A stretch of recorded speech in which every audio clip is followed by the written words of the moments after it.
You're most welcome back to Matchbook's US Golf Podcast, where we look at all things golf matchups.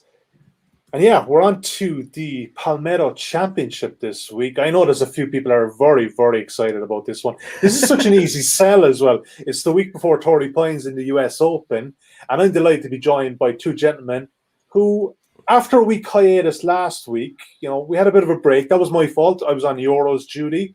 But the week before, it wasn't so good. It was our worst week of the year. So the only way is up. That is for sure, absolute sure. It cannot literally get any worse. But these guys tend to bounce back. And I am, of course, joined by, at the bottom of the screen, if you're watching us now live on Facebook, YouTube, Twitter, and our Twitch stream, Mr. Andy Molitor, who is the Director of Content with BetSports, and the top of the screen, Mr. James Mazzola, and he is the co-host of the For Profit podcast. JD, I know you're excited about this week, but you're maybe not excited about the outright. You guys, by the way, you on that tournament, you did have co-crack last. Was it last week or the week before you had this? Week before, yeah. Week before. Apologies, yeah, absolutely. But JD, you're liking the matchups this week. I know you were saying you just have no interest in this tournament in terms of outrights, but you're kind of confident in these matchups. It's a little selfish on my part to even saying that, because I love Torrey Pines. It's like my main golf course away from home, I should say. It's a course I played a million times, so I'm excited for that. So that's why I kind of want to get this week over with. Also, this week we have a lot of conflicting stuff going on, but whenever you get a small field and a course that has a very little knowledge to it, I think you can find a lot of value in outrights. I don't think the books make good numbers on some of these guys, so I'll have a lot of outright plays, and I'm excited to talk about them for sure.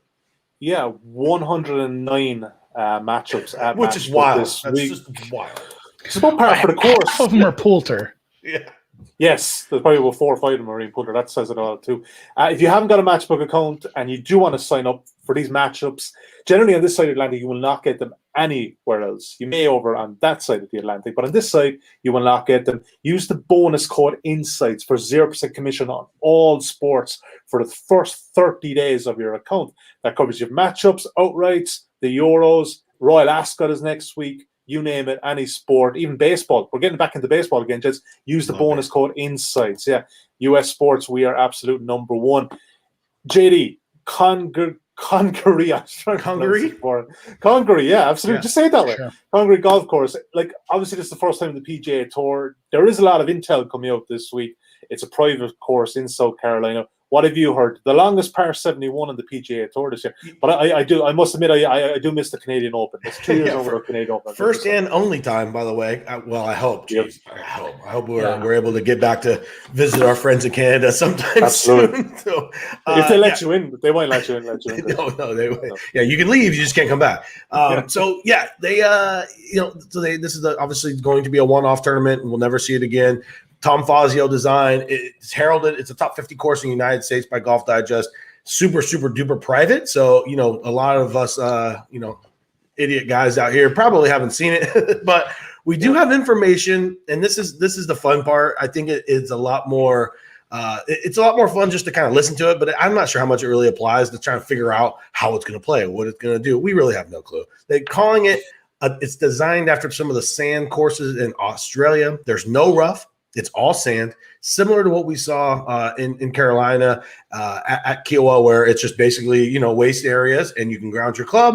And that's that's the rough. That's the penalty for hitting it outside of what everyone says will be very wide fairways. It's supposed to play very fast and very firm. They say that all the time, man. I don't know what to believe. We'll see. It's just you always get different things coming from these things, and then they play completely different. We thought Concession was going to be the hardest golf course they played all year, and Morikawa absolutely destroyed it. So I feel like we're heading for a similar situation. We'll wait and see. Outright wise, not so excited, but full tournament head-to-heads, there's definitely some value here because we do have a weaker field leading up to the U.S. Open on the other side of the country.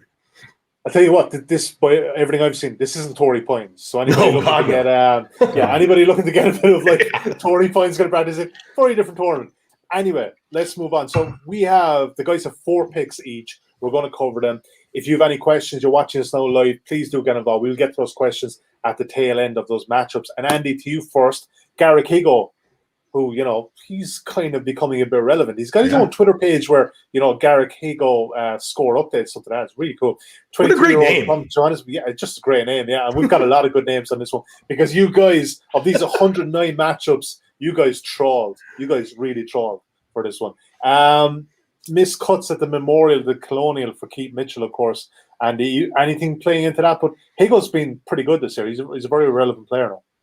Yeah, Keith Mitchell, just poor man's Harris English, and then maybe Hudson Swafford. Hudson Swafford's probably a poor man's Keith Mitchell. They're all the same guy to me. And they're all poor. We're not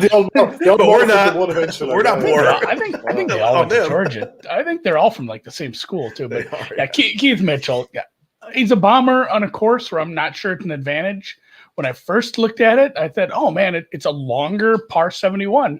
Maybe we need some guys that hit these, hit some bombs. But if it's going to be a fast and firm fairway, like I think I could probably hit it 3 1/4 here. Okay. Like if you just hit the middle, I couldn't, absolutely not. Maybe but on the Nintendo, in the Nintendo for sure. If you're able to find the middle of a huge fairway that's running fast, I'm not sure like a bomber's going to have a huge advantage. Maybe some more accuracy would be better here. So I'm fine fading Mitchell no matter where. Keith has been gaining a lot of his strokes off the tee and struggling with a shorter game. I don't know if that's really going to fly, like I said here. So, Georgia Bulldogs probably says in the chat. And then Higgo is a little chic right now. People like him. I've kind of been following him based on just, some people have been following his career on other tours. He has a couple wins on the Sunshine Tour, 3 times on the Euro Tour. Yep. Yeah, leading up to playing the PGA. And that's the tough part about a guy like this. We have 4 rounds of data on him on the PGA Tour. But winners win. He's won everywhere he's went.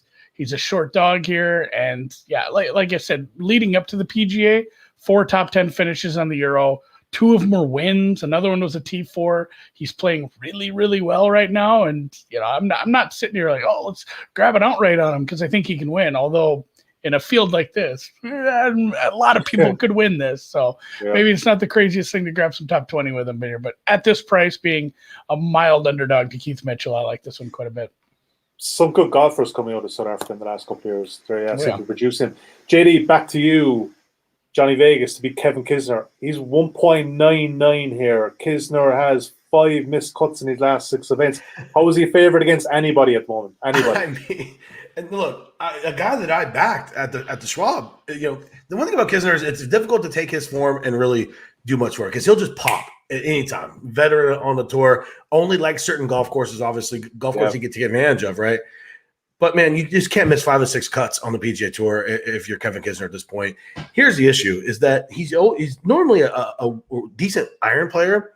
You're looking at over 10 shots lost on approach over the last 2 tournaments.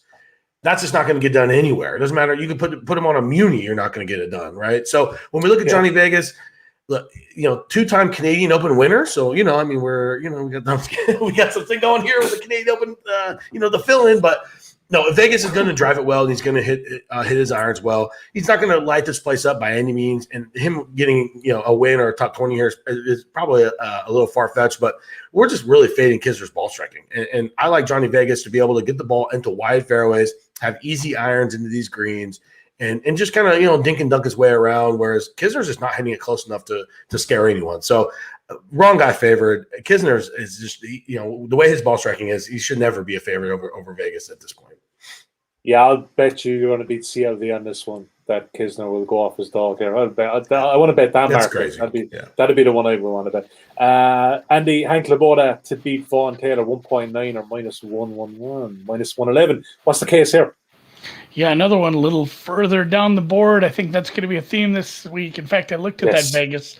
I looked at that Vegas one. I said, "Am I going to really bet on Johnny Vegas?" I guess I still might, but yeah. Some of these, I mean, just like JD said there, some of these are just fades, and this is like a big note because Taylor sucks. I mean, that's kind of my handicap on this one.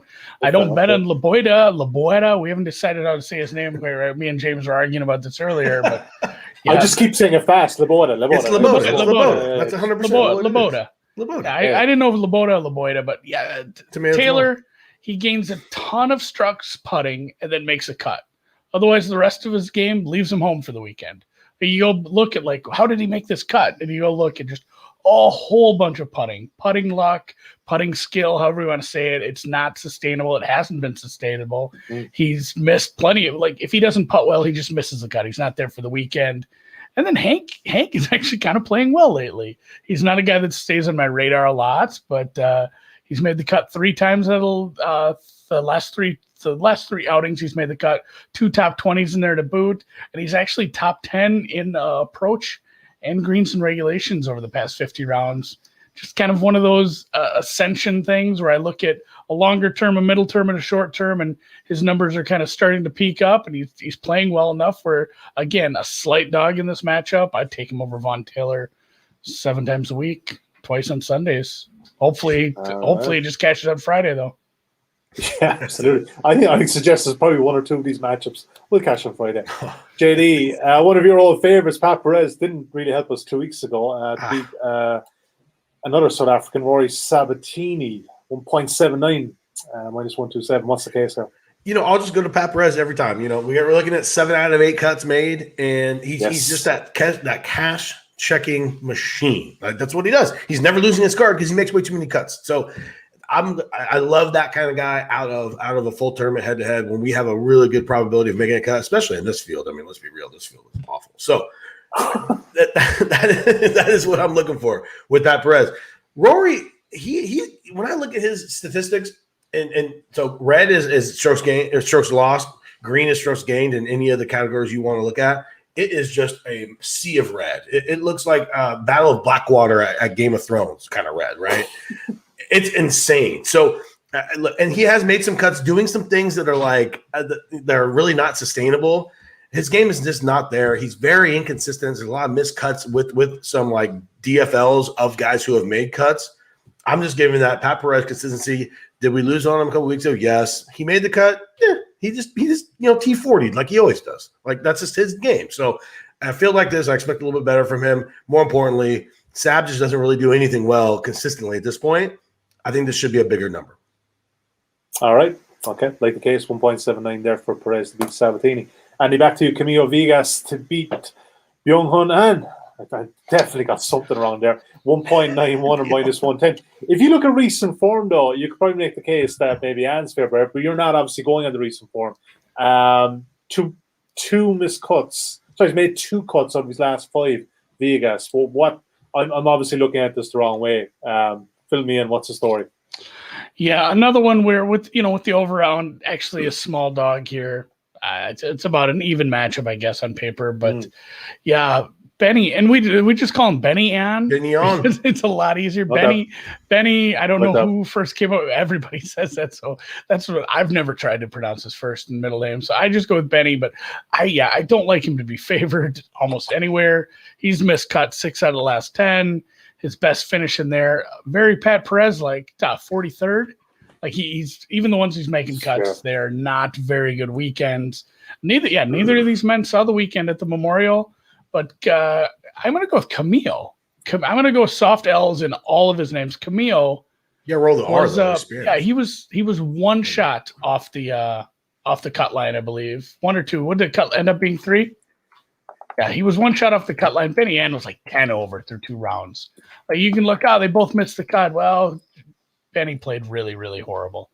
And, neither of these guys, great off the tee, but Villegas, much better with his irons. And this was a bit of a numbers play here. And like I said, Benny Ann, when he makes the cut, out of the last 10, his top finish, like I said, is 43rd.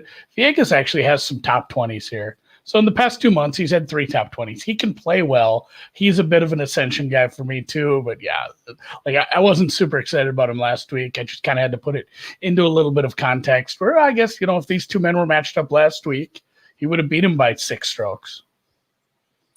JD, you have some thoughts on this one as well?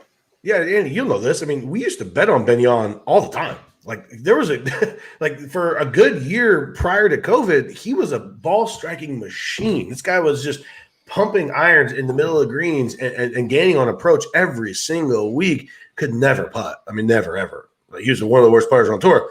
He's lost strokes gained approach in like his last 7 outings. And when you can't putt and you're losing on approach, I love Benny. I hope he keeps his card. I hope he can stick around because that combination is not going to work well for him. Yeah, he was like an outright guy for us every week. Because it was like, well, if the putting works this week, all of a sudden, just one time, he's going to win. He's going to top 5 here for sure. Otherwise, he's just going to, again, get like 50th. But yeah, right now he's a fade for me. So yeah, Villegas as a minus 110.1 or 1.9 guy. I'll take this one. Yeah, Benny Ann. He actually served in the South Korean Army, believe it or not. He's done. Yeah. He's absolutely done. He's did his time. And he's onwards and upwards. JD Lucas Glover to beat Harris English. Glover, good finish to Colonial, 8th place. So, yeah. And English hasn't played since the PGA in that close 8 finish. And yeah, he's got potentially a bit of rustiness though. Yeah, we're just gonna keep beating the dead horse on Harris English. Just his ball striking is just not there, and that's why we bet on him a lot last year. He's not his short game is not great, and will he need that here? We don't really know, but English is a guy that I'm going to continue to fade and fade and fade. When we get Glover, we get a guy who will hit fairways and hit greens. Short game is a little sketchy, but on this golf course, it sounds like if you can get it in the fairway, you're going to have some reasonable approach shots because it's running fast and firm, like Andy mentioned earlier. And I'm looking for any way to fade English. This was my best price that I could find on Matchbook, and so this is the matchup I went with. Yeah, 1.97 or minus 103. Like it. Andy, back to you. Adam Schenk to beat Peter Uihlein at 1.72 or plus, I don't know what, plus 139. I got that. Producer got that wrong again. The producer got that banner wrong again. Yeah, and it always seems to be yours, Andy. Always seems to be. Blame the production team. But yeah, Absolutely. This is a little bit heavier of a favorite. And, Adam Schenk has ended up on the other side of a lot of the matchups I've bet over the past, 6 months. Like, usually he's, I don't know, maybe overpriced against someone. Maybe he's finally down where he should be against some of these guys. Again, these aren't two golfers I've had in a ton of matchups. I think Uihlein I've maybe faded here and there. But I don't know if I could go back and find him Adam Schenk bet for me. It's more of a Uihlein fade. He's near the bottom for this entire field. And again, we are back to a normal size field of around 150 rather than the 120 or so we saw the last 2 weeks, where technically they were invitationals or what have you. So against this entire field, he's near the very, very bottom, tee to green. His last top 20 was the Charles Schwab, but not the Charles Schwab we just had, the one last summer. Like, it has been a long time since he put together a decent tournament. So, and Adam Schenk, again, he's a guy, I've looked at him a little more long-term as maybe somebody I've been fading and shouldn't have been. So he has been improving. His approach game has been improving over the past couple months. And again, it's the Palmetto. I'm not excited to back Adam Schenk. But when this guy is, you take a guy like Schenk, who is that much better of a ball striker, when you compare the two men, and he's not at some massive deficit putting or around the green or with just overall short game. So sometimes you'll see it's like, oh man, this guy's crushing it, way better ball striking. They look like, oh, he just can't putt, never has putt, never will putt.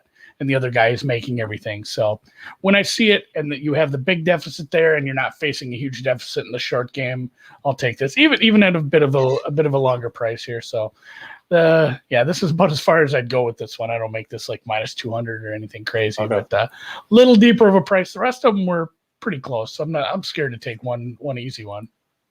Yeah, 1.72, still a very backable price.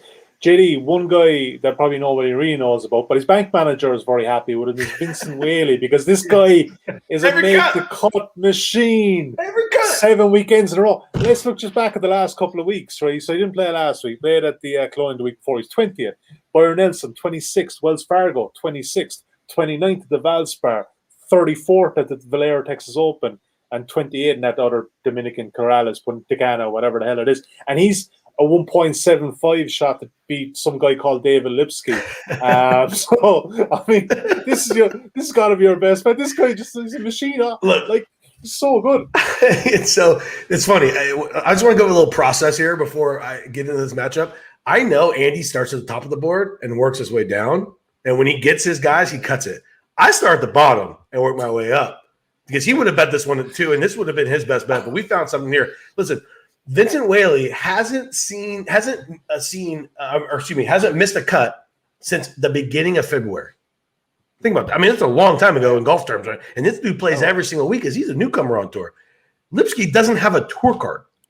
He's a Corn Ferry player. Now, will he have a tour card? Yes, he's played pretty well. He had a win in San Antonio like last year in the swing season of the Corn Ferry Tour, which is you kind of have to do a little bit of research to figure out what that even means. But like Whaley should be is at this point in his career, he is an established guy who's going to at least make some money on the PGA Tour. Lipsky is like still trying to even get there. I don't understand this minus 33. I get that Lipsky has shown a little bit, but even when we look at Lipsky's most recent finishes, he was in the WGC Mexico, finished basically 48th, which is more or less last because there's no players in that. Missed the cut at a recent Corn Ferry Tour event. This is a wild number to me. These are two guys who I would guess 90% of the people who are watching or listening have never even heard of before. So we just have to look at their finishes. A 21st for Lipsky at Huntsville. Again, these are Corn Ferry Tour events. A 21st at Huntsville and a 21st at Wells Fargo are not the same thing. Like couldn't be further from the same. So I mean, we can probably go with what the best bet's going to be, but this is just an insane. Let's roll into best bets. Yeah, Lipsky is like I don't get it. I don't get it at all. I have no idea what's going on with this. Do my job for me. Yeah, he's made look at his earnings. He's made more money this year than most CEO. Really highlighted CEOs. I love this before Valentine's Day.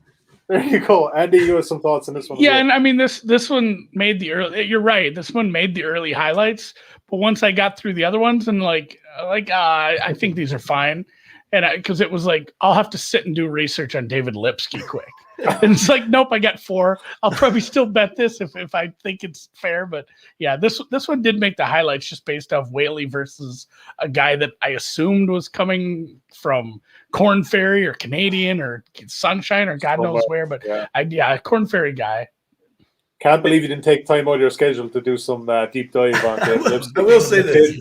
I have not had a lot of success fading guys coming off the Corn Ferry Tour, and I just want to make that plain and simply fair. And that's a fair thing for me to tell you guys. So I want to put that out there. I just don't understand how the guy who's made a cut every single week since basically the beginning of the season is just a minus 133 guy against a guy who doesn't even have a tour card. 1.75 that matchbook. All right, JD, you get the game away. Segue into this one. Your best bets for the matchups. I'm not going to do it. You should have to pick a different one. We're gonna go Vegas. I think you're right. I think that is a wrong guy favored in that matchup. Johnny is going to keep the ball in play. He's a great iron player. So, and Kisner has shown really nothing recently. And if you're going to miss 5 of your last 6 cuts and then you're going to be a favorite against Johnny Vegas, who's basically made his entire career for making cuts. The dude has never been in jeopardy of losing his tour card. This is a Johnny Vegas event. He wins Canadian Opens. This is not the Canadian Open, but this is the same kind of field. So perfect place for him. That's my best bet. Oh, Canada. All right, Andy. Best bet for this weekend. Oh, Garrick. Let's go with Garrick. I like that. I'm going to – I can't do like a South African accent. I'm terrible at any accent. But Higgo over Keith Mitchell. Yeah, fading the Georgia Bulldog is like the proppy here in the chat knows. In South Carolina, by the way, right around the corner. In South Carolina. I'm not sure how much the home court matters in golf, but yeah, and if you want to crap on Corn Ferry a little, I guess I'll say nice things about the Euro Tour because we have seen some players play very well on the Euro Tour. Don't compare the two. Don't compare the two of them, seriously. Oh, just wait until the Ryder Cup comes in. Controlling. Yeah. Nobody in Europe's going to see this, right? No. We don't. No. Obviously, it goes without saying the European Tour has people coming off it with a great measure of success a lot faster. Some of the guys like our guy Bobby Mack, who I bet against here and there, but I think has a very bright future. But yeah, somebody who is just scorching the Euro Tour like this is going to be able to come on and beat somebody like Keith Mitchell in a full field. I think Mitchell doesn't see the weekend, and best bet at that price for sure. All right, yeah, top 2 picks. Just one thing on that Europe thing. I saw a couple of weeks ago, you tweeted something along the lines of South Africa should replace Europe in the Ryder Cup. I didn't buy it. I left it go. I know that. I just left it go. Yeah, that was total bait. And I know a few people. Who said that tweet? This guy. Well, it was when Usti and who was the other cat that was like in the top 3 on day 2 of the tournament. Yeah, it was great. Brendan Grace and Usti were like first and second in the tournament at that point. I just had to wind you guys up a little. The President's Cup every single time. Yeah. Oh, roll on the Ryder Cup. Roll on the Ryder Cup. You're gonna have to get 3 more boxes in the Ryder Cup. Absolutely. We got some more European guys in there. All right, had a lot of fun. All right, let's call it what it is. US Opens next week. This is kind of a tournament that, look, a lot of fun. I think there's some good angles there. My thanks to JD. My thanks to Andy. We'll be back for the US Open, and we're going to be absolutely buzzing for Torrey Pines. Don't forget, you can subscribe to the Matchbook Betting Podcast on your preferred podcast app, or check us out on the Team Matchbook channel on YouTube. Until next week, bye for now.